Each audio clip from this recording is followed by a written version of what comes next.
sequence from the abyss appears to have been shot underwater.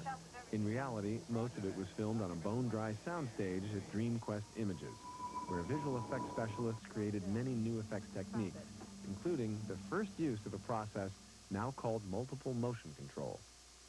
The models used in the abyss were also made here at DreamQuest Images. Cameron wanted the minis to be perfectly constructed. DreamQuest president Hoyt Yateman tells us about the difficulty in combining live action with the use of miniatures. The Abyss, for me, is a very interesting film. It probably was the most difficult thing that I really ever had to do, and I think collectively for the company to do, because we were many times breaking new ground. Jim Cameron was going to cut our visual effects right up against his wet-for-wet photography in South Carolina, which was being shot in a real tank with real submersibles.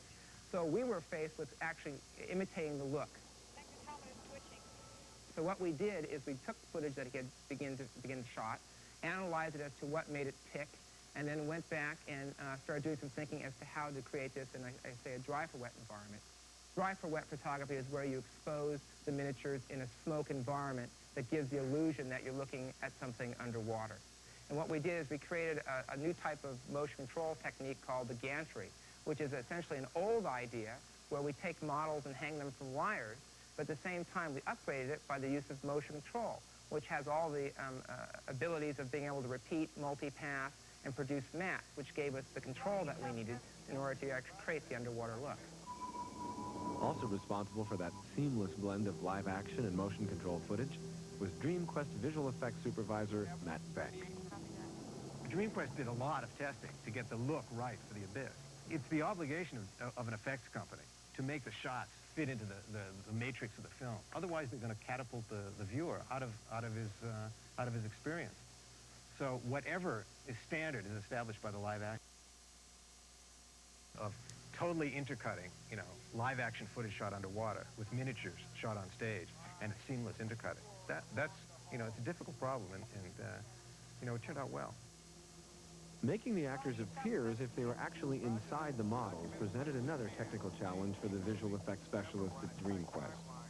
In there is a projector, and you have Lindsay or One Night actually being projected onto a screen that hides inside there, and so you're seeing the interior with a real person inside it. And you say, well, that couldn't be a model, but it is. Okay, this is the projector. You can see it's about the size of a loaf of bread, but it holds full-frame 35mm film. You've got a little lens on the front here, and we focus it on a piece of RP material. You can see it advancing through the frame.